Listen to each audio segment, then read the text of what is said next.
Assalamualaikum warahmatullahi wabarakatuh. Bismillahirrahmanirrahim. Alhamdulillah alladzi bi ni'matihi tatimmu shalihat wa bi rahmatihi wa fadlihi wa karamihi tudha'afu al-hasanat wa tantashiru al-barakat. Thumma salatu wassalamu ala rasulihil amin habibina wa syafi'ina maulana Muhammad wa ala alihi wa ashabihi wa man tabi'ahu واهتدى بهدايته أولئك الذين صدقوا وأولئك هم المتقون سبحانك لا علم لنا إلا ما علمتنا إنك أنت العليم الحكيم ولا حول ولا قوة إلا بالله العلي العظيم اللهم هداية للصواب أما بعد Fadlatul Imam wal Fudala, kita sekalian para jemaah, semoga Allah melimpahi rahmat dan taufiknya buat kita ni sekalian, khususnya pada malam ini. Alhamdulillah, thumma alhamdulillah, thumma alhamdulillah hamdan katsiran tayyiban mubarakan fi. Kita dipanjatkan dan rafa'kan segala puji-pujian dan juga kesyukuran kehadrat Allah Azza wa Jalla yang setentunya tidak pernah meninggalkan kita ni selaku hambanya dengan limpahan nikmat dan rahmatnya. Semoga kesempatan yang masih Allah pinjamkan sehingga kita bertemu pada malam ini, Allah catatkan setiap hembusan nafas dan nikmat kita di dalamnya dengan rahmat dan keampunannya. Semoga Allah membukakan dan mempermudahkan bagi kita segala pintu kebajikan dan juga memalingkan dan menutup daripada pandangan hati dan mata kita ini segala maksiat dan kemungkaran. Dan semoga Allah mengasihani kita ni untuk ditetapkan dalam ketetapan ilmu Allah. Semoga kita bertemu dengannya dengan husnul khatimah. Dan kita mengharapkan dengan rahmat Allah juga, semoga Allah menjanjikan kehidupan akhirat kita adalah sebaik-baik kehidupan yang mendatangkan kegembiraan dan menjauhkan duka cita dan penyesalan. Semoga dilapangkan dan diberikan cahaya bagi kita nanti di alam barzakh, walaupun kita ini bersendirian. Mudah-mudahan ia nikmat yang Allah janjikan kepada hamba-hamba yang saleh daripada mahsyar. Semoga Allah menaungi kita daripada segala fitnah dan musibah pada hari yang tidak ada pertolongan melainkan dengan izinnya jua. Dan semoga kita ini diizinkan oleh Allah juga dengan ihsan dan kasihannya untuk kita ini bersama dengan baginda Nabi SAW dan sekalian para anbiya, awliya, syuhada dan juga para salihin. Mudah-mudahan ditempatkan dalam syurga Allah yang paling tinggi, Jannatul Firdausul A'la, biduni hisab wa biduni azab. Allahumma amin ya rabbal alamin. Alhamdulillah, pada malam ini sekali lagi kita bersama dalam kuliah Maghrib di masjid ini, menyambung perbincangan dalam kitab Ayyuhal Walad karangan Al-Allamah Hujjatul Islam Abu Hamid Al-Ghazali rahimahullah ta'ala. Semoga Allah sentiasa melimpahi kebaikan dan rahmat di atas segala amal kebajikannya dan ilmunya yang bermanfaat hinggalah pada hari kiamat. Mengizinkan para malaikat mudah-mudahan rahmatnya juga untuk duduk bersama kita ini, mendoakan rahmat dan keampunan, dan menjadikan tempat ini dengan barakah majlis ilmu dan rahmat Allah juga dipohonkan, mudah-mudahan diangkat untuk menjadi sebahagian daripada Raudhatum min Riyadhil Jannah. Minggu lepas kita ini membincangkan dalam nasihat untuk kita ni menjauhi daripada penyakit bodoh, yang mana 3 daripada penyakit bodoh itu boleh diubati dan 3 daripadanya yang boleh diubati dan 1 saja yang boleh diubat. Kita bincangkan 3 penyakit bodoh yang dapat diusai. Yang pertama, kita flashback balik saja. Jika penyakit bodoh itu datang daripada al-hasad wal baghdha, daripada hasad dengki dan juga kebencian. Yang kedua ialah al-hammaqah, daripada kedunguan atau kedangkalan seorang itu sendiri. Artinya kebodohan yang diciptanya sendiri. Dan yang ketiga ialah qusur al-fahmi, lemah pemahamannya tentang sesuatu perkara yang disampaikan kepadanya, kerana ia memang tidak mampu untuk memahaminya. Maka ketiga-tiga ini, kata Imam Al-Ghazali, ialah penyakit bodoh yang tidak dapat diubat. Tersambung yang keempat, wa ammal marad allazi yuqbilu al-ilaj fahuwa an yakuna mustarshidan aqilan fahman la yakunu maghdubil hasad wal ghadabi wa hubb syahwati wal jahi wal mal wa yakunu talibut tariqil mustaqim wa lam yakun su'aluhu wa i'tiraduhu an hasadin wa ta'annutin wa imtihanin wa hadha yuqbilu al-ilaj fayajuzu an tashtagilla bi jawabi su'alih bal yajibu 'alaika ijabatuhu. Maksudnya, adapun penyakit bodoh yang boleh diubat itu pula ialah jika orang yang bertanya itu tujuannya adalah untuk meminta petunjuk, meminta hidayah, dan ia sememangnya seorang yang mustarsyidan, sempurna akalnya dan boleh memahami dan tidak didasari oleh kebencian dan kedengkian maupun kemarahan. Bertanya bukan kerana syahwat dan nafsunya, bukan kerana kedudukan pangkatnya, dan bukan kerana kelebihan harta bendanya, tetapi ia bertanya semata-mata untuk mencari siratal mustaqim, jalan yang betul. Maka jika seseorang itu bertanya didasari dengan hal-hal yang kusebutkan itu tadi, kata Imam Al-Ghazali, maka kebodohan seperti ini ia boleh diubat. Artinya ia memang dia tahu lemah, tetapi akalnya sempurna untuk faham, dan bukan bertanya kerana akan cari pasal, kerana memprovok, yang istilah masa ni, ataupun akan mencuba-cuba, bukan. Tapi memang benar-benar dia tahu dan mahu jalan yang betul di atas keilmuan yang ditanya, maka ini boleh diubat. Bahkan hendaklah engkau sibuk untuk menjawabnya, bahkan wajib bagimu untuk menjawab pertanyaan itu. Tapi ini betul. Dalam pengalaman saya sudah 20 tahun saya menyampaikan kuliah seperti ini. Macam-macam pertanyaan yang saya tanya. Kadang-kadang ada ketikanya pertanyaan itu bagi malaskan menjawab. Dulu, baik sedikitlah 20 tahun yang dulu, belum ada kemudahan teknologi macam ini. Kalau masa ini, entah kadang-kadang menerima WhatsApp, tidak tahu daripada nombor siapa, orang bertanya sekian pertanyaannya. Kadang-kadang ada pertanyaan itu macam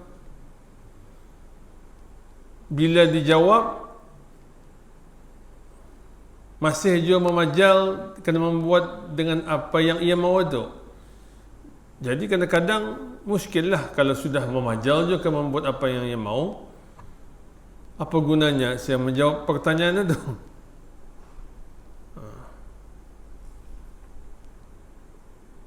Payah juga. Macam contohlah, ada orang yang bertanya kepada saya, kalau menanam tiang rumah punya, tiang bangun rumahnya, kalau dia simpan pensil, apakah boleh kanya? Saya cakap dalam Islam dah belum ada beritahu menyimpan pensil, buku segala macam ni. Tapi kalau disimpannya boleh kanya? Artinya memajal juga tu. Artinya diberitahu tidak ada, tapi masih juga membuat bahkan. Apa gayanya kan menjawab tu pertanyaan macam mana tu lah. Itu sebagai contoh, banyaklah yang kadang-kadang susah hendak kata ni menjawab pertanyaan yang sulit macam mana ni. Jadi ini kalau dia bertanya memang betul-betul ia boleh menerima dan faham. Sekarang ni pertanyaan orang ini musimkan korban ni, pertanyaan orang ialah bolehkah menggabungkan antara niat korban dan niat akikah. Pertanyaan favorite je ni. Kalau saya tanya pertanyaan macam mana ni, yang selalu saya cakapkan, kenapa tu tem-tem hari korban ini kan sibukkan berakikah? Cuma tu punya panjang setahun masa untuk berakikah. Tem-tem korban ini tajuk sibukkan berakikah.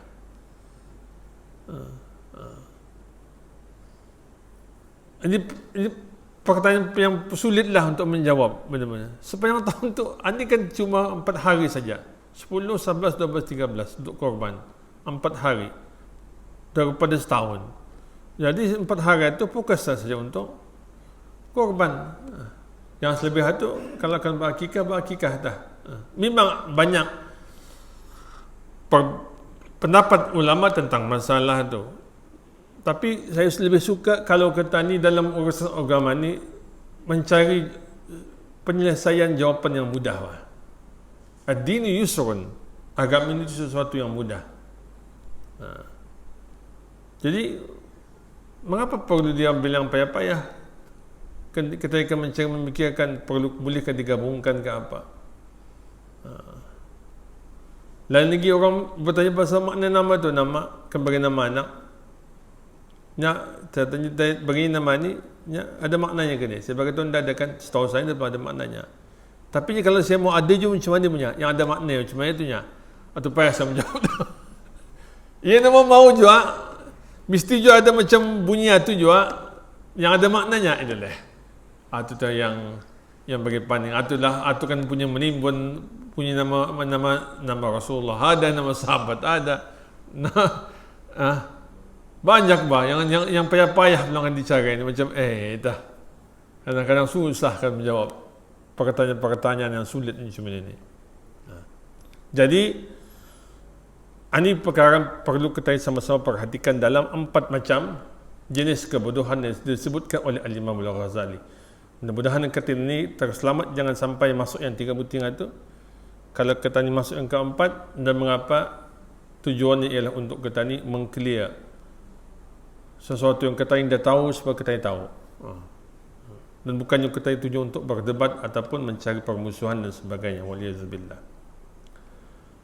Kemudian itu yang beritahu tentang perkara yang mesti ditinggalkan. Kalau mesti ingat mula-mula, ini 4 perkara yang mesti ditinggalkan. 8 sama sekali, 8 perkaranya, 4 buat, 4 tinggalkan. Yang pertama yang perlu ditinggalkan ialah yang penyakit bodoh itu. Okay? Yang kedua, as-sani. As-sani mimma tada'hu wa an tahzira min an takuna wa'izan wa mudhakkiran li'anna fihi afatun kathira illa an ta'mala bima taqul awalan thumma ta'izzu bihi an-nas fatufakkir fima qila Isa alaihi salam ya ibn Maryam aiz nafsaka fa in ta'azta fa'iz an-nasa wa illa fastahyi min rabbika wa in ibtalaita bihadzal amal fahtazir khislatain. Okay. Maksudnya apa? Perkara kedua yang mesti kau tinggalkan, kata Imam Al-Ghazali, ialah hendaklah engkau berwaspada daripada menyampaikan sesuatu nasihat atau peringatan seperti menjadi muballigh, da'i, penceramah, tokoh agama dan yang sewaktu dengannya. Ini macam saya ni lah, ya. Ini saya punya batang hidung ni, yang depan ni, ya.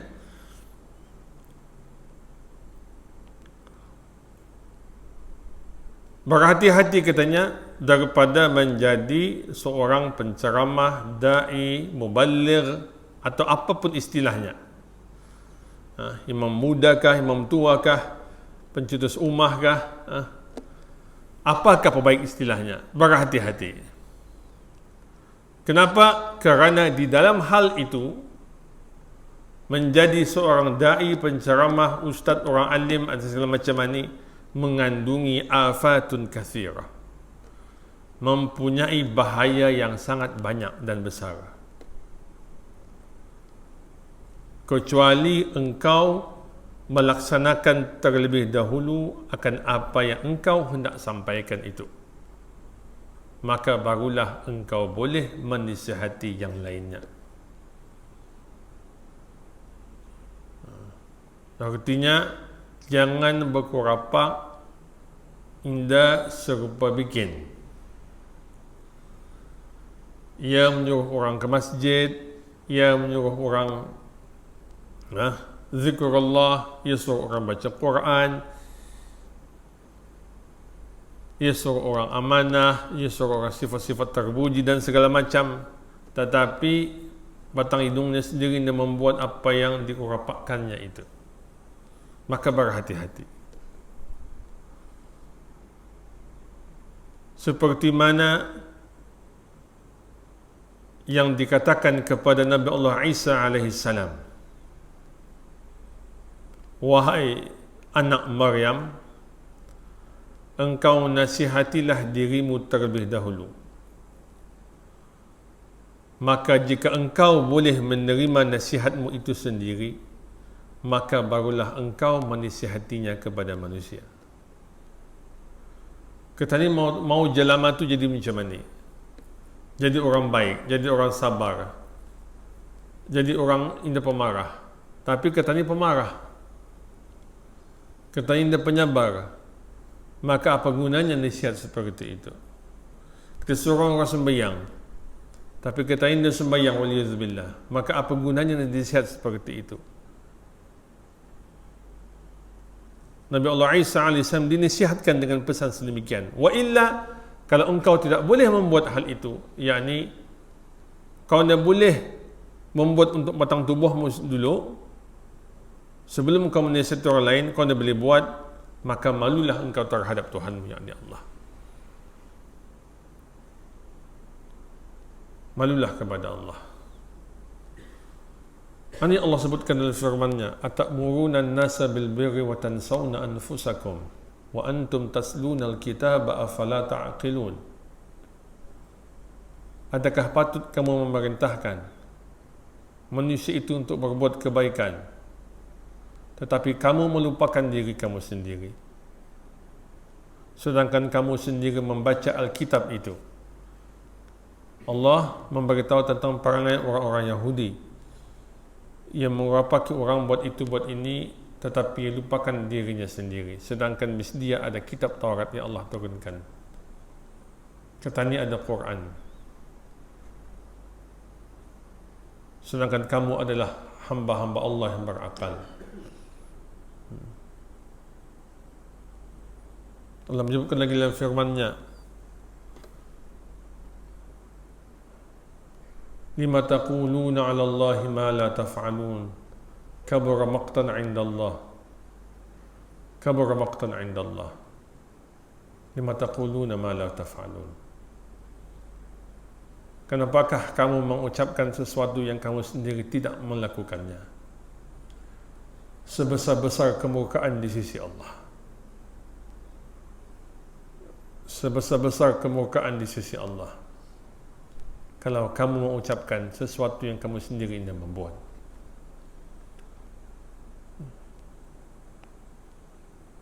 Ini guna-guna hal yang sedemikian. Karena itu mesti kita berpegang dengan hadis tadi. Ini daripada angliur Nabi sallallahu alaihi wasallam yang berkurapak dengan wahyu daripada Tuhannya Allah.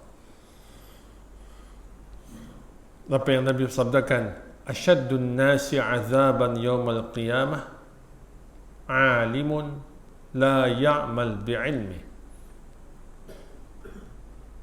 manusia yang paling dahsyat mendapat azab Allah kelak pada hari kiamat ialah seorang yang alim berilmu tetapi ia tidak beramal dengan ilmunya. Itulah orang yang paling dahsyat diazab oleh Allah.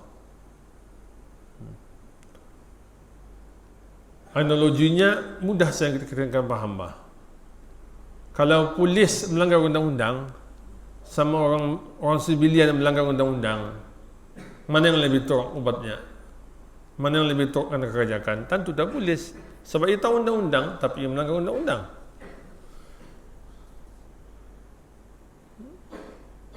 Jadi macam mana boleh orang alim yang tahu dan berilmu tetapi ia sendiri dia membuat dan beramal dengan ilmu yang ia ada?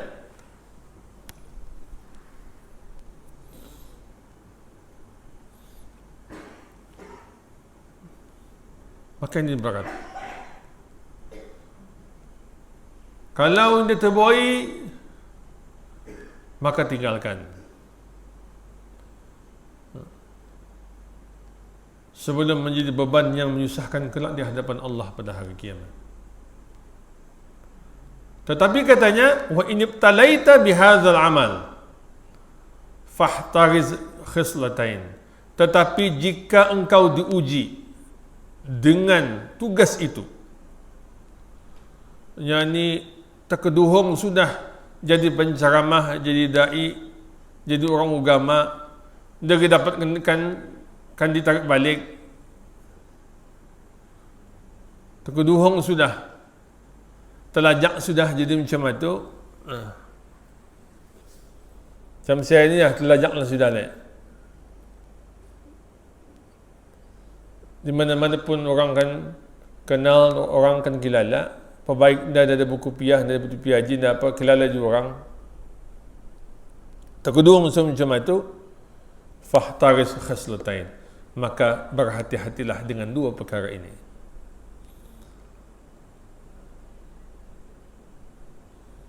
Berhati-hati dengan dua macam ini. Al-ula, anit takallufi fil kalam bil ibarat wal isyarat wal tammat wal abyab wal ash'ar lianna Allah Ta'ala yabghudul mutakallifin wal mutakalliful mutajawiz anil had yadullu ala kharabil batin wa ghaflatil qalb.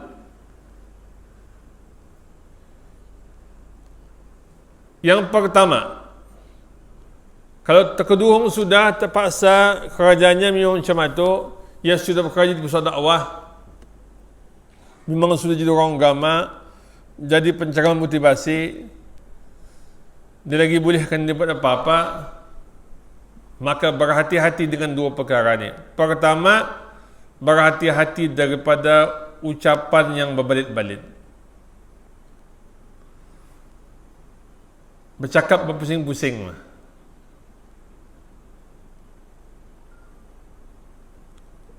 Berhati-hati daripada bercakap yang berbelit-belit dan berpusing-pusing sehingga ianya sulit untuk dipahami.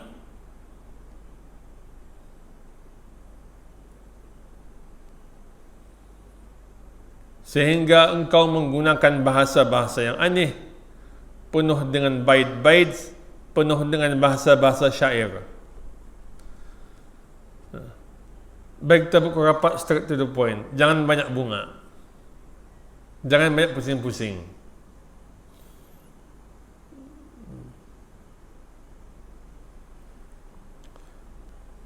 Kerana sesungguhnya Allah Ta'ala amat membenci orang-orang yang suka mempersulitkan sesuatu yang diucapkannya.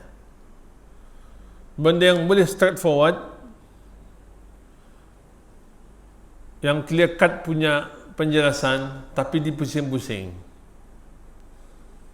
maka Allah benci dengan orang yang demikian. Kerana orang yang sedemikian itu, ia telah pun melampaui batas dan menunjukkan rosaknya batinnya dan kelalaian pada hatinya.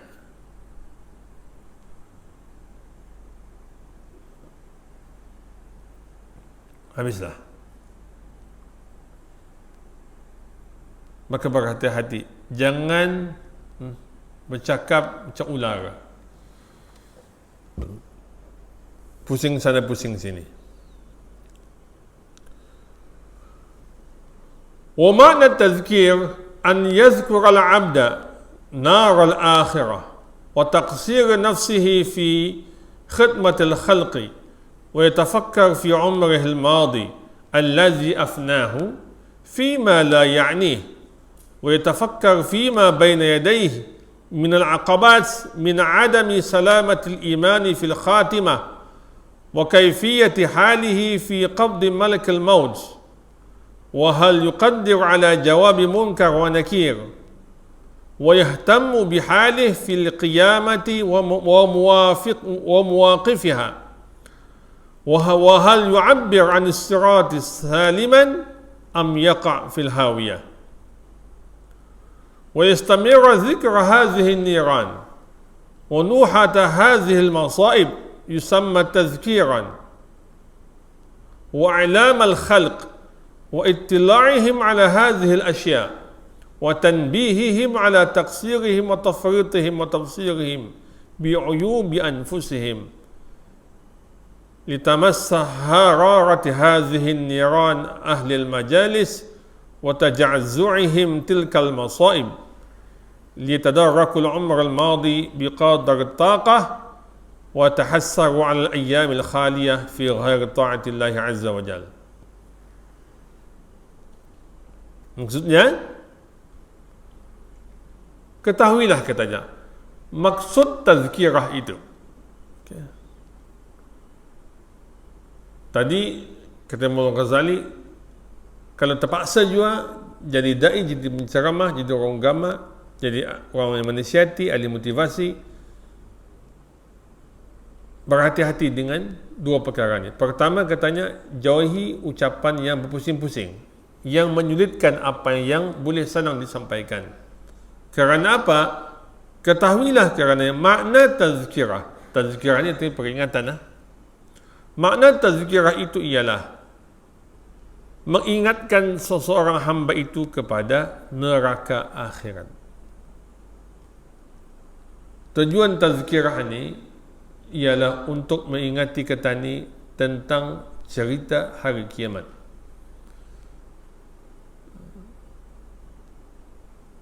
So itu kata ni punya matlaman. Kan jadi apapun manusia ini dengan kemampuan dan kebolehan serta keinginannya, tetapi matlamatnya tetap sama, itu akhirat. Maka yang diperingatkan ialah perjalanan akhirat itu. Kalau mau jadi orang macam ni, carilah orang macam ni yang beriman kepada Allah, yang boleh sampai kepada akhirat. Bukan maksudnya bila jadi manusia ni mesti jadi orang agama, indah. Itu pemahaman yang salah. Bukan maksudnya bila kan jadi manusia ni semua jadi mesti orang hafal Quran. Bukan macam itu maksudnya. Itu pemahaman yang salah. Maksudnya apapun acuan yang kita ni mau untuk diri kita ni, anak kita ni, keluarga kita ni, jadikanlah ia mengikut kejadiannya, tetapi pastikan targetnya ialah akhirat itu. Itu saja. Kalau ia akan jadi seorang doktor, jadikanlah ia doktor yang beriman kepada Allah. Tahu bila jam-jam sembahyangnya, tahu untuk menjaga auratnya, tahu untuk menjaga pergaulannya. Ia akan menjadi seorang ahli pakar kewangan, silakan. Tapi didik ia supaya tahu tentang amanah, menjauhi rasuah, menjauhi menipu. Ini saja. Kalau ia mau jadi seorang ahli undang-undang, sama juga. Mau jadi ahli perniagaan, sama juga. Mau jadi orang yang beruniform, sama juga. Mana boleh semua orang kan jadi ahli agama dia dapat. So itu sudah sunnatullah. Hatta kata ni perlukan kepada pembersih. Kalau kata ni dah ada pembersih, payah kata ni. Kalau dah ada orang mutik sampah, payah kata ni. Kalau orang dah ada membikin opis, payah kata ni. Dah ada orang membikin masjid tadi, payah kata ni. Dah ada orang menyuci jamban belakang sana tu, payah kata ni. Semua itu sunnatullah sudah. Ketentuan Allah sudah menyusun masing-masing. Tetapi matlamatnya sama, iaitu ingat kepada akhiratnya. Itu saja.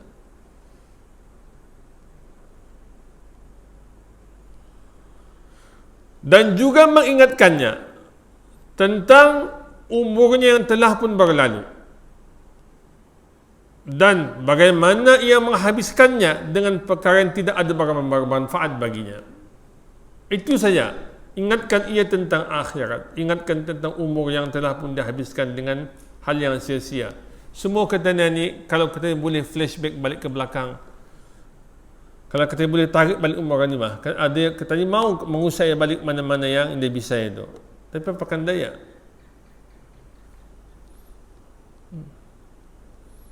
Semuanya sudah perjalanan hidup kata ni masing-masing. Jadi baki yang ada ini Allah kata ni untuk tazkirahkan, nasihatkan sesama kata ni untuk memperbaiki ia dan mengusai ia. Satu tanda-tanda Nabi SAW beritahu, tanda-tanda Allah Ta'ala sayangkan hambanya, an yuwaffiqahu, Allah Ta'ala akan memberi ia taufiknya. Sesungguhnya jika Allah Ta'ala itu sayangkan hambanya, maka ia akan memberi taufik kepada hambanya itu. Sahabat bertanya kepada Rasulullah, wahai Rasulullah, bagaimana seorang hamba itu diberi taufik oleh Allah? Nabi pun menjawab, an yuwaffiqahu ila al-amal salih thumma yaqbiduhu ala dhalik. Allah Ta'ala akan memberi ia ilham untuk ia melakukan amal saleh, kemudian Allah cabut nyawanya dalam keadaan itu. Walaupun di permulaannya mungkin dia bisai, di pertengahannya dia bisai, tapi di hujungnya Allah Ta'ala bisaikan ia. Dan bila ia bisai itu, jam-jam itulah Allah ambil nyawanya untuk bertemu dengannya.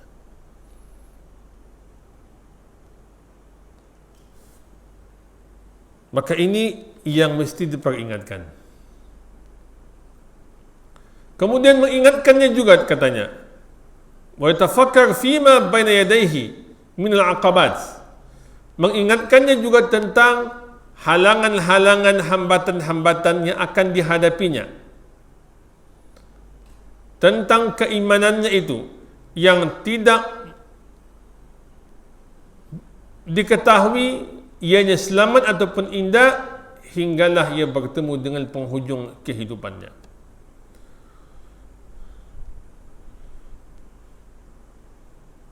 Artinya bila seseorang itu ia sudah baik, macam kita lah, orang yang sudah baik-baik, maka jangan terlampau confident dan yakin dengan keadaan bis kita pada masa ini. Sebab yang akan dilihat nanti ialah khitamnya, kesudahan, endingnya itu macam mana. Sebab ada orang yang permulaannya baik, pertengahannya baik, penghujungnya pun sudah baik, tetapi endingnya dia bisa.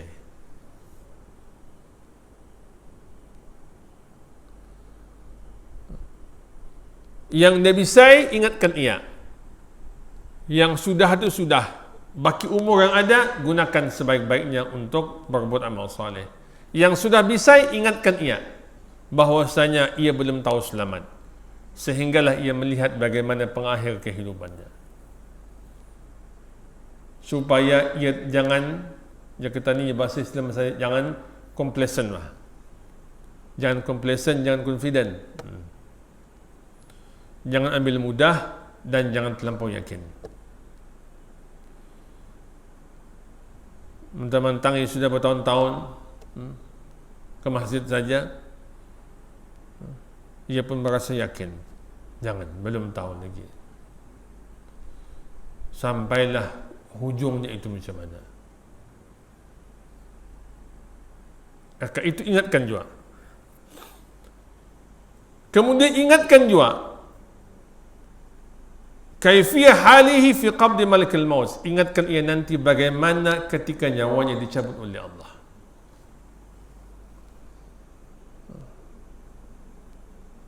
Mati ni Nabi apa? Hazimul lazzat, pemutus kelazatan. Itu mati. Mati ni ialah pemutus nikmat.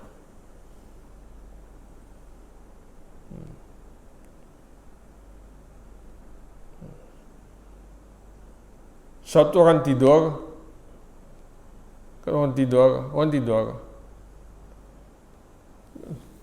kata ni suapkan mulutnya tu dengan ayam kah, apakah yang nyaman-nyaman kah, adakah kenyamanan, dah ada bah. Sebab tidur itu seperti mati bah. Maka mati itu memutuskan semua kelazatan yang ada ni, dah ada. Kalau ia terasa nyaman, bukan dia tidur katanya. Kalau ia nyaman dia, artinya boleh sadar itu, boleh bukan dia tidur kata. Ia tiduran ni ia sadar bah. Itu dah tidur namanya. Maka mati seperti itu. Ingatkan ia bagaimana. Ya Allah, katanya sudah macam-macam sudah, ya Allah. Kadang-kadang kita berfikir macam-macam saya kata bilang, ada orang yang ya Allah Ta'ala uji ia, mudah-mudahan rahmati Allah. Bertahun-tahun, bahkan sampai lebih berpuluh tahun dalam keadaan yang koma.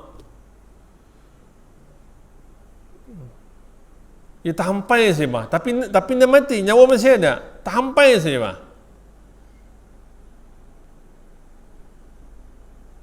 Sampailah setelah sekian berpuluh tahun itu akhirnya meninggal je ya.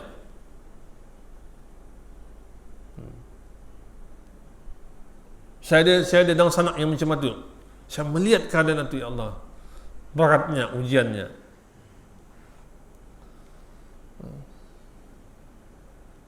Sampai-sampai kayaknya.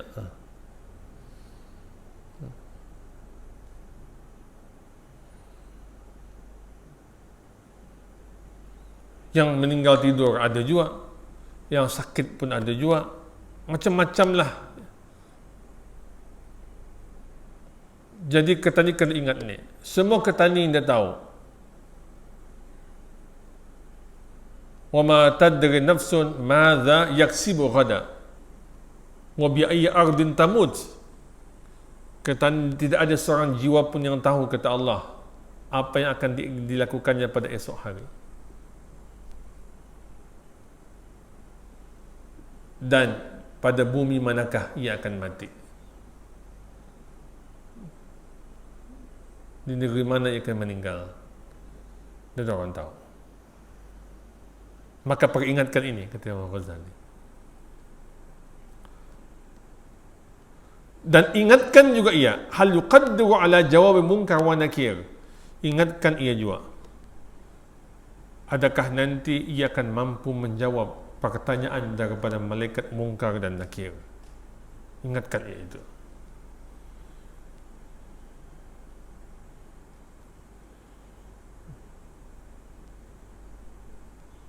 Tani semua tahu saya ni. Mana ada yang indah bucur, semua bucur sudah. 7 langkah kita meninggalkan kubur. Ketika itulah malaikat munkar dan nakir ini lagi buang masa akan datang. Kalau yang meninggal itu baik, Allahumma ja'alna minhum. Kalau yang meninggal itu baik, maka malaikat munkar dan nakir pun datang dan berkata, jangan takutnya. Jangan takut, kami juga makhluk Allah seperti engkau. Ia pun pegang, dudukkan, sandarkan arah kubur, arah liang lahat, sandarkannya. Bila disandar, maka terbentang taman syurga Allah. Ia melihat sejauh matanya memandang, semua yang kehijauan.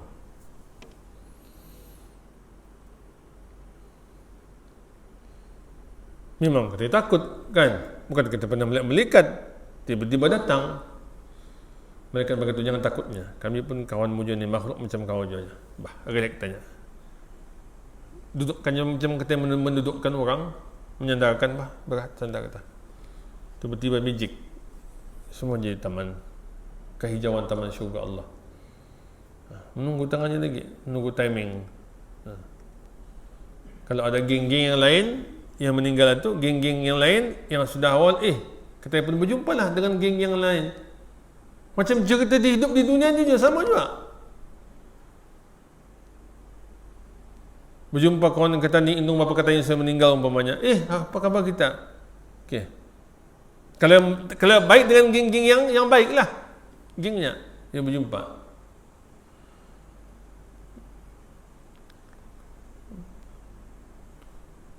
Tapi kalau yang meninggal itu, waliyahzubillah, dah bisa nasibnya,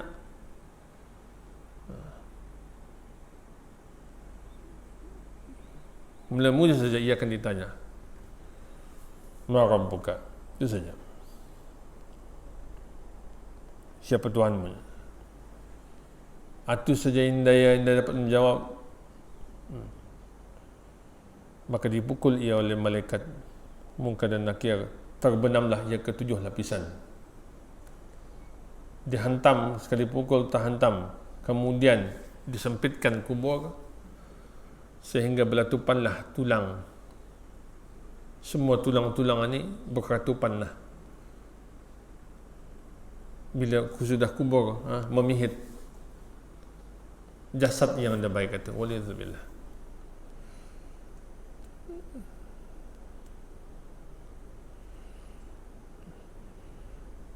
Ini yang saya sebutkan di awal tadi, ubaya-ubaya itu, apapun katanya jadi manusianya, silakan jadilah. Tetapi ingat matlamat yang akhirat, itu saja. Sayyidina Ali bin Abi Talib radhiyallahu anhu telah berpesan, kunu min abna'il akhirah wa la takunu min abna'id dunya. Jadilah kamu sekalian daripada anak-anak akhirat dan jangan pernah sekali mahu menjadi daripada anak-anak dunia. Pilihlah untuk menjadi warga akhirat, jangan pilih menjadi warga dunia. Kenapa demikian? Fa innal yawma amalun wala hisabun. Kerana sesungguhnya pada hari ini ketika kita masih hidup di dunia, yang ada hanyalah kata ini beramal. Buatlah amalan, baikkan dan baikkah silakan, tetapi tidak ada hisab daripada Allah. Adakah orang sembahyang tadi subuh terus ditimpa dengan musibah? Ada lagi yang lebih teruk daripada itu, menghina Allah Ta'ala, menghina Rasulullah. Dia juga jam-jam itu yang mati kelaparan. Tak. Sebab dunia ni ada tempat untuk beramal, tapi belum lagi ada hisab perhitungan daripada Allah. Tapi esok, wa ghadan, itu pada hari kiamat, hisabun wala amal. Yang ada cuma hisab perhitungan daripada Allah, tetapi tidak lagi ada peluang untuk beramal. Maka pilih.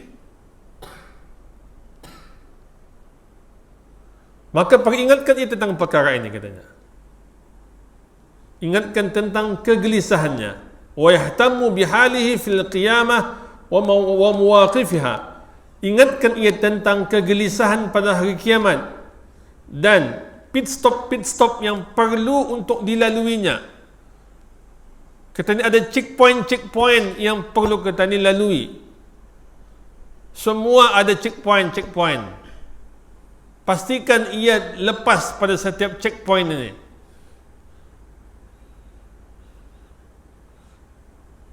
Semua akan ditanya. Dah ada yang terkecuali.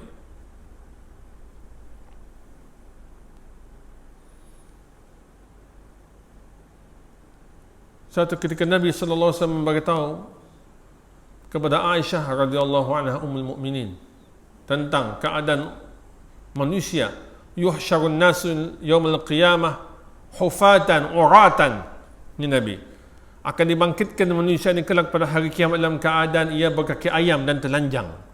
Katanya semua dibangkitkan di hadapan Allah kelak pada hari kiamat dalam keadaan telanjang dan juga batis ayam semua sekali. Lalu Aisyah radhiyallahu anha bertanya,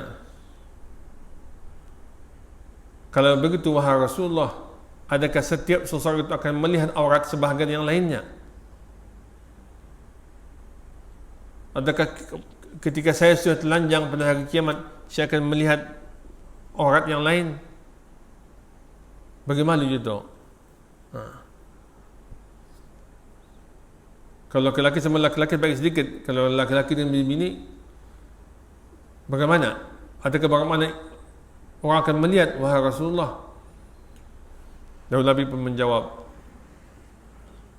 kedahsyatan pada hari itu, hari kiamat, menyebabkan tidak ada kesempatan pada setiap orang untuk melihat aurat yang ada pada orang lain. Dahsyatnya hari kiamat itu sampai ketika menulis, menyubuk daindah orang lain pun dia katanya ada masa. Boleh kita bayangkan tak keadaan hari kiamat? Dia ada kan melirik, menulis, ini pun dia dapat. Maka ingatkan ia, kata Muhammad, tentang hal-hal ini. Bukannya jadi daya ni lalai jadi pendakwah lalaikan baibun saja, lalaikan menyanyi saja, menyanyi baibun bersuka-suka katanya. Akhirnya tujuan orang untuk datang mau menghidupkan hati makin bertambah terbelang mati.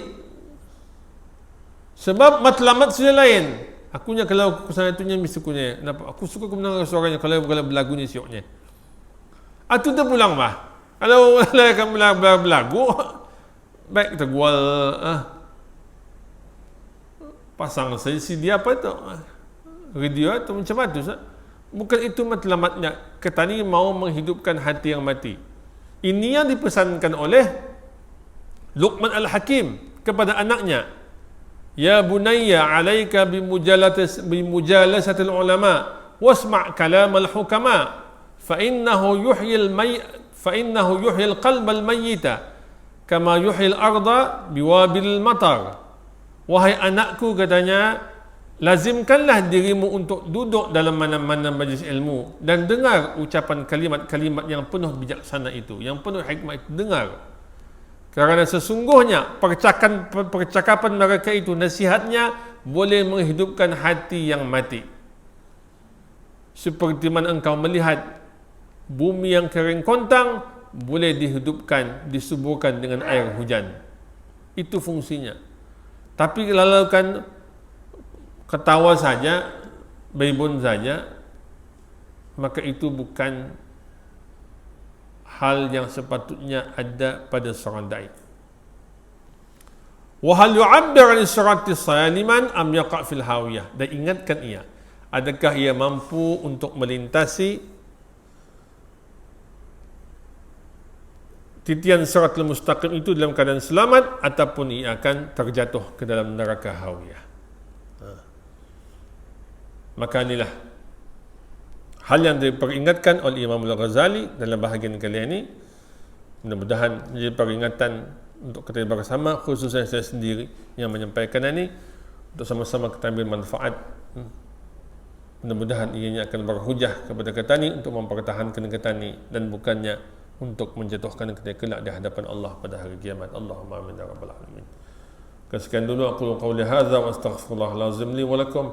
Subhanakallahumma wa bihamdik, nashhadu an la ilaha illa ant, nastaghfiruka wa natubu ilaik. Wabillahi taufiq wal hidayah. Wassalamualaikum warahmatullahi wabarakatuh. Barakallahu fikum.